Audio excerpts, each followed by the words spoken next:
BGM to YouTube fans. BGM to YouTube fans. Pack your meeples and put your playmat on. This is Zany Joe to board game fans. You really made the game. And the forums want to know where you got your chair. And it's time to leave the Cheetos if you dare.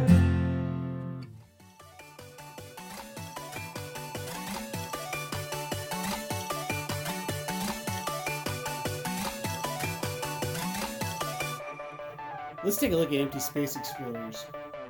Here's the basic setup.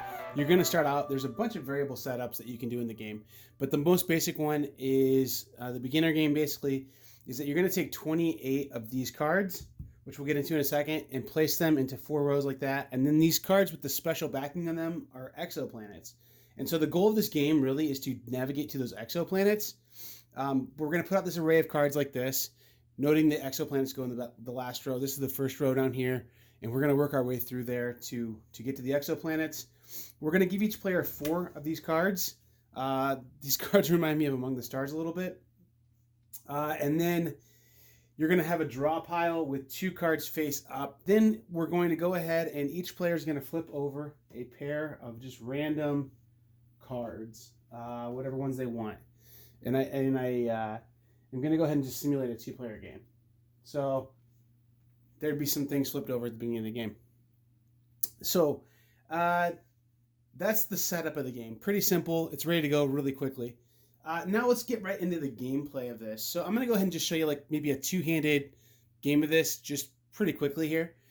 Here's my hand of cards that I'm going to have for let's say this is my hand of cards. And let's just go ahead and say that I'm playing with my son Luke. And this is his hand of cards. So on our turns, we have basically 2 paths we can follow. The 2 paths are these. There's research and explore. So when you research, you're going to pick up cards, play cards, and discard cards. So the big difference between researching and exploring really is on exploring, you get to move and manipulate the card array in front of us a little bit better. But you don't get to draw any cards. On research, you get to draw cards. So everyone's going to start off the game with doing research, really. I mean, because you need to get a set of 4 matching cards to really get fired up in the game and get started. But also we need to kind of know what we're getting into. So 2 choices, research and explore. And so you'll hear those terms, and those are basically just a way of saying that on researching, I'm going to be able to pick up cards, play cards, and discard cards, but not move or manipulate probes or rockets. So that's one bit of the game. Here are the actions. So these player guides come with the game, or the prototype I had at least. So when we get card actions, we can either buy a rocket or a probe by having 4 of the same card, which is difficult because our hand limit is 4 cards. We can peek and reveal the universe. Peeking is it's going to be secret to me. Reveal, I'm going to flip it over. Everyone can see it. By playing 2 just mismatched cards, it's a good way to ditch cards to get some better cards or more matching cards later. And then changing the universe by taking 3 of the same color cards, but then taking one of those 3 cards and just swapping out a card that's on the array there. And then you're going to understand why that's important here pretty shortly. Because I'm going to go through a few turns here and just kind of give you an understanding of this game a little bit. In my mind, there's really kind of like 3 phases to this game. The first one's really short. It's the race to see who can get a rocket or actually a probe to get moving here. So I'm going to start off with my turn. With my turn, I'm going to go ahead and do I'm going to do a research action. So I'm going to start off by taking 2 cards. Well, I've got a choice here. I've got a choice to either take these face-up cards, which immediately get replaced, or I can draw from the draw pile. So, oh boy. Well, I've got 3 yellows, and if I can get 4 yellows, I can buy my probe, which is a really big deal, and it kind of can get me started in this game pretty quickly. I see this red out here, and so I could get another red to match this one. But I'm not going to be able to deal with reds until I get rid of these yellows, to be honest. And having 3 yellows it makes a lot of sense for me to try and get another yellow. So I'm going to blindly draw from the top of the pile here. So I got a blue card, not the end of the world, and another red. So now what I can do is I'm going to go ahead and I'm going to say I have like my play cards action now. So if I had 4 matching yellows, I could buy my probe. I don't have that. I could change the universe with these 3. I don't know of any real reason to change the universe right now because I don't know enough about what's going on out there. Or I can ditch 2 mismatched cards. So I'm going to take the 2 cards I just drew and discard them. And that allows me to peek or reveal a card. So for the sake of this, I'm just going to reveal because I think that's going to be easier for you guys to follow the game at home. But I could, just peek at this one and say, oh, I know what that one is. Cool. And then it will get revealed later when I put a probe on it. But for the sake of this video, I'm just going to show you that's a wild card. So any color probe can start there. And so you always start in the first row and you work your way up to the nebula, okay? Or to the exoplanets, not nebula. So now I know that if I do complete my set of yellow, I'm going to be able to put a yellow probe there and start working through space. So that's my turn. I need to discard down to 4 cards, but I already have done that by the sake of playing cards. So I am all set. That was my turn. So now let's go to, let's say this is Luke's turn. Luke's got kind of a similar situation. He might start thinking about trying to collect green cards. And there's no green out there. So he's going to go ahead and he's going to take 2 of these cards as well. And he ended up with a red and a yellow. Ooh, I would have loved to get in that yellow. So now he's going to be in the same situation. He's probably going to want to ditch 2 mismatched cards. So let's go ahead and we want to keep those greens because we're starting to get a set of greens there. Maybe we want to start thinking about a set of yellows. I don't know. And I don't know the other player's hand. So this is where me playing both players makes me say, well, I know that, he's going to go for yellow and my yellows will be wasted. But I'm going to say he probably would go ahead and just get rid of a yellow and a red and do exactly what I did and peek at a card. So he would maybe peek at this one and just for himself peek at it. But again, for the sake of this video, we're going to go ahead and reveal it. Revealing is kind of nice too, because if you're old like me and you have a bad memory, it's a good way to just kind of know what's out there. It's hard to remember stuff for me. So revealing cards is, even though it's nice to other players, it's nice to myself because I definitely know what's in front of me. So let's go back to my turn again. Again, I got those 3 yellow cards, right? So I need another yellow card. So I'm going to draw blindly. Oh, look at that. I have 4 yellows now. So I don't want to freak out too much by yelling, hey, I've got another yellow. So now I have 4 matching yellows, plus I've got this mismatched pair. So here's where I think I might try. I've got some choices now. I can turn these 4 in, okay? Turn these 4 in, and I can get my probe. I might want to do that because I don't know if Luke has 4 yellow cards, and he might get the yellow probe before I can get it. Or I might not know where I want to start my yellow probe at. So, oh boy. So I drew cards already, so I can't explore. I'm going to be able to just buy the probe. So I'm going to go ahead and just turn these 4 in and take the probe. And so now I'm the yellow player, and it's going to be off camera kind of just based on how my angle is. But this probe's just going to sit down here below the first row. And I'm down to 2 cards. I don't have to do any discarding. I'm all set there. Back to Luke. He's got, again, his situation here. He might take this red card because he's starting to think about maybe, I don't know, maybe I should get another set of matching stuff. The next one flips out that's a green. Oh, man. So he needs that green. So he's going to take the green, and it gets replaced immediately with another green. Oh, man. He wants that green pretty badly. So he's got to get down to 4 cards. So he drew, and now he can play some cards. So I could play. The other thing too is I've only been playing a pair of cards, keeping my hand limit, because I think that's kind of smart early in the game. But you can play as many cards as you want. So if he wanted to bankrupt himself and get rid of all of his cards, he could do that. But I think he's, for this turn, just going to do the exact same thing. He's going to go exploring again. And so green only has 1 starting spot there. Okay. He might want to see what's next to green here. Oh, another green starting spot. Okay, so that made green just a little bit stronger now. So he's got a couple places he can go to start his greens off, if he can get the greens, again, because he needs to get that 4th one. So that's his turn. Going back to my turn, I have 2 mismatched cards. So I'm going to go ahead and do the explore action though, because I want to go ahead and do some exploring. So on explore, I get to play cards first. I don't draw any cards. I'm going to run out of cards. I play 2 mismatched cards, and that lets me peek at this one or look at it. Oh man, that's perfect. It's yellow. So here's where this game has a little bit of a push your luck element to it, okay? So I go exploring, and I can explore there. I can start in the first row, anywhere where it's legal. The yellow probe matches up there. And then I can continue exploring because the yellow it's set to go there. So the way I think about this thematically is the cards are like resources I would have had on my probe to help encounter difficulties of space or different kinds of like maybe space terrain or fuel, or I don't know how I would explain it exactly, but I didn't pack very well for this one.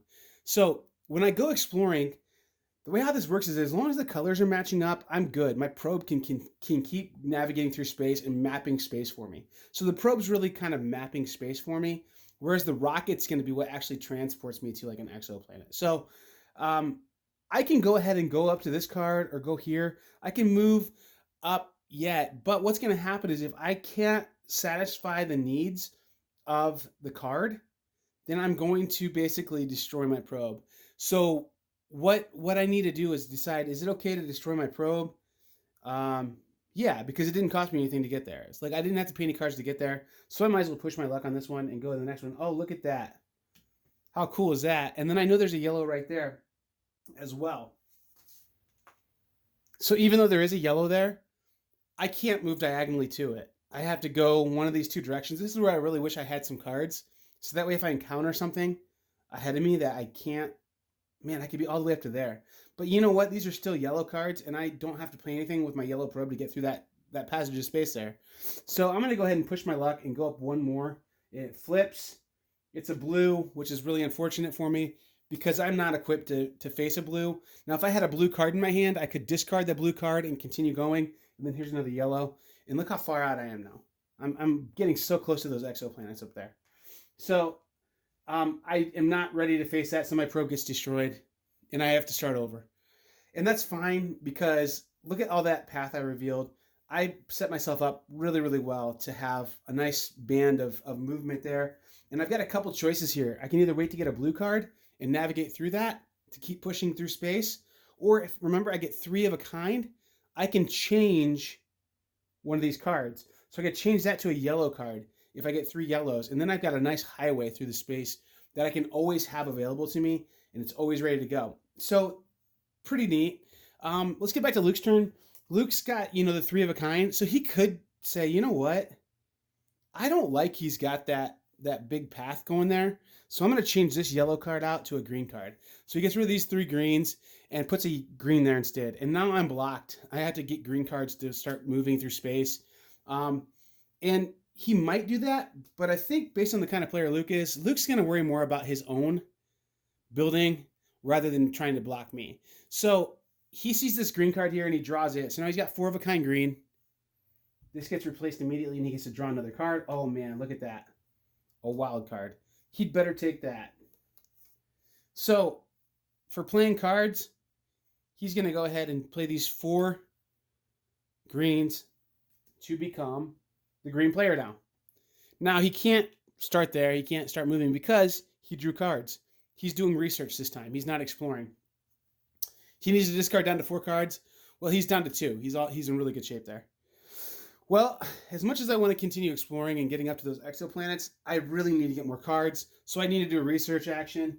And this card would have been replaced. Oh man, another wild. So I would probably take that wild and maybe blind draw a card or something. But I would continue drawing cards and exploring and following this procedure until eventually we'd end up with something, where, oh man, that yellow would be great. Oh, black hole, that's not good. So a black hole is going to block my progress. Another wild.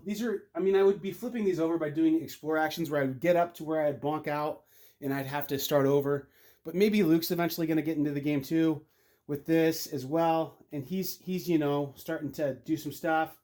He's maybe changing some of these cards out to be more greens so he can get things to navigate a little better. Because he's the green player. He wants to get some more green going. And he's eventually, going to expose some cards as well. Well, this is where that's the kind of the second phase is where we're exploring these cards and finding paths and changing paths. The third phase really becomes this. Once I get up here, so I'm going to go ahead and just cheat a little and just show you how this might work. So I have a wild card. Let's say I have another wild card that I got, and a blue, and a, let's go with a red. So I'm getting ready to explore again here. This is a hypothetical turn that I have these cards in my hand. So I'm really well equipped this time to go through space with my probe. Just send my probe deep into space. So I start off here. I can go yellow there because it's yellow. Yellow, yellow. Now I've got to make a choice here. I want to try and get up to those planets up there, right? So I need to figure out a way to navigate this really well. So I'm going to play this blue to go here. So I played a blue card down to travel into blue. I had whatever is required for me to get into blue.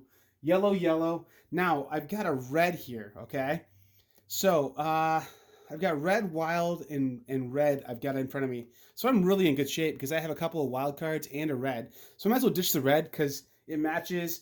It's not as costly for me to go there with the red, based on the idea that these wilds can be useful for later. And this is a free one because it's a wild. I get to go in there because it's yellow. I need to get another red here. I'm out of reds, but I had these wilds. So I'm going to go ahead and ditch a wild. Now, here's where it gets crazy, okay? I'm going to get into the exoplanets. And so once I go into the exoplanets, these exoplanets get revealed. And now I know where I'm headed to, okay? So now I know, check this out. I know that I'm headed to that corner up there. I think I can ditch this last wild card here, and I think I will, because I want to go here. And now my probe is established on that planet, and the whole point of this game now is for me to get this rocket, the third phase kind of, and navigate my rocket up to there and have a successful landing on that planet. So how I do that is kind of similar. I'm getting yellow cards. I'm going to try and get a set of 4 yellow cards again, or a combination of yellow and wilds. And I'm going to try and buy my rocket. So later in the game, I have, let's say, 3 and a wild. I get my rocket, and I start navigating with my rocket, just like I did with my probe. I get my rocket there, and I'm the first person to do that. And all of a sudden, I've won the game. Once the exoplanets are revealed, the phase of the game where you're able to buy a rocket is just opened. So what I've done by being such a good explorer is I've put myself in a really good position to navigate up there. But the other thing I've done is I've shown Luke where the green's at, and I've shown him a lot of what's going on here. So if he can tap into my network there, if he can get up here, get a blue card, maybe flip this one over green, that's great for him. Maybe he can trade this one out for a green card, so he's making things a little bit easier for him.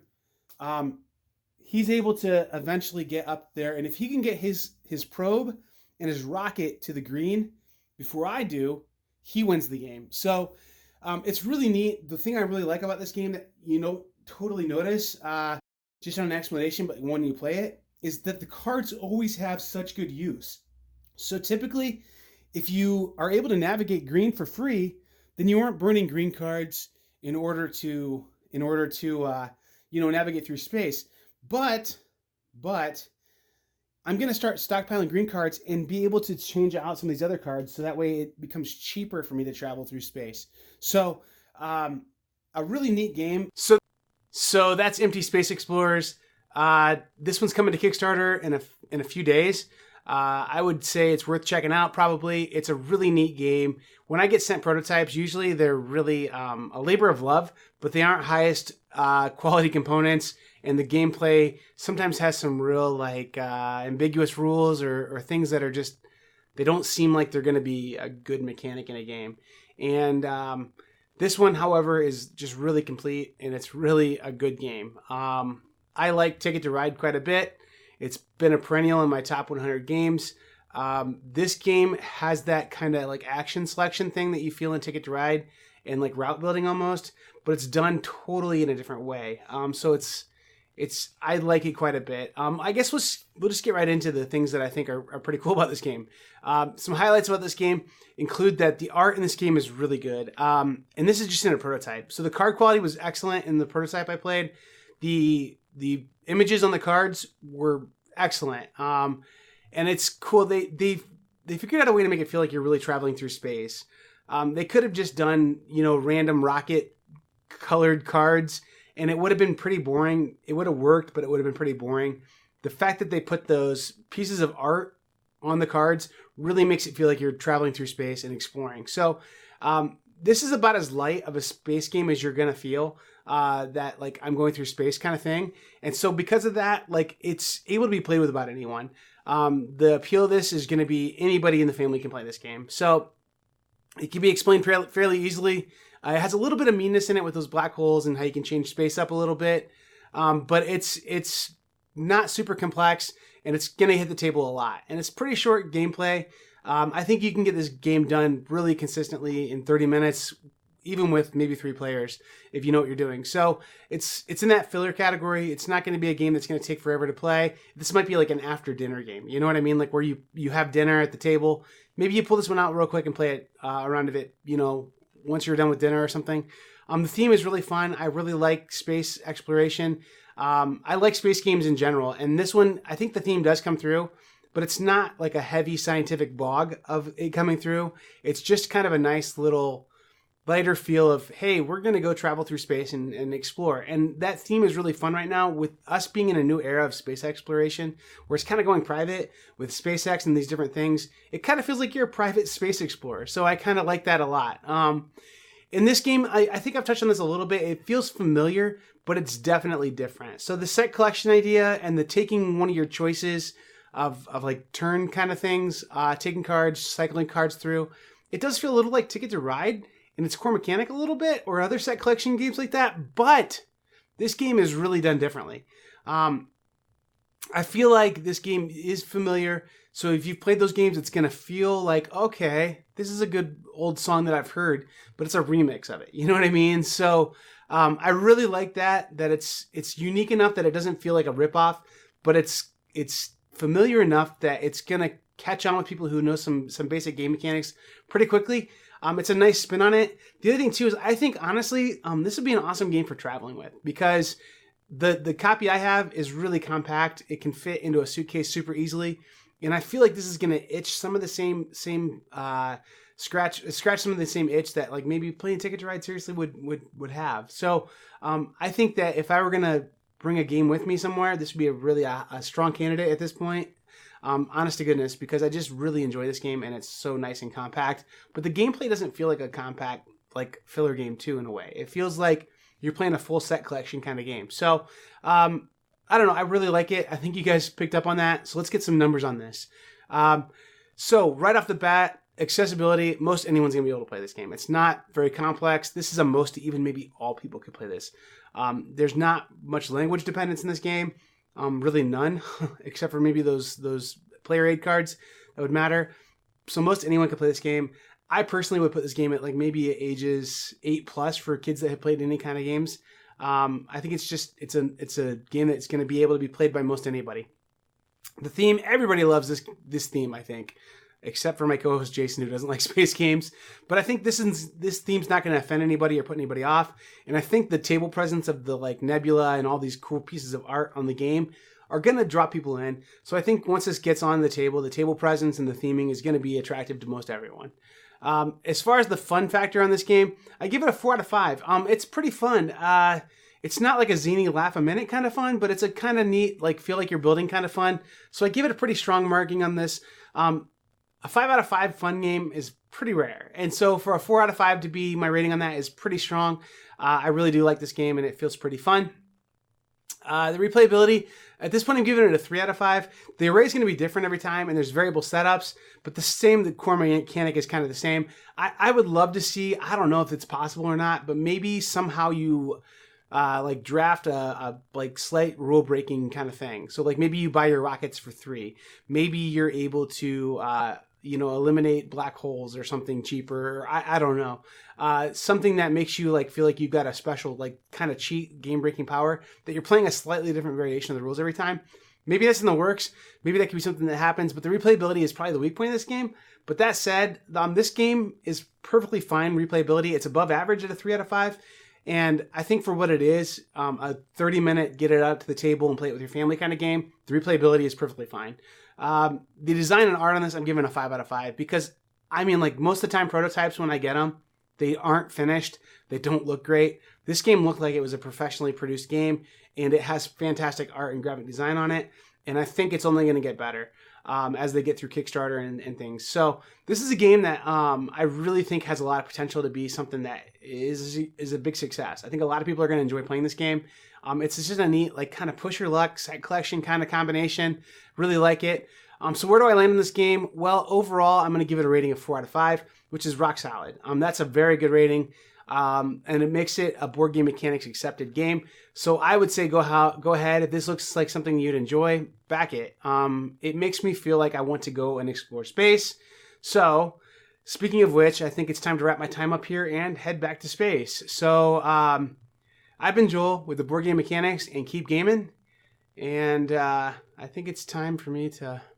Yeah, it's time for me to BGM to YouTube fans.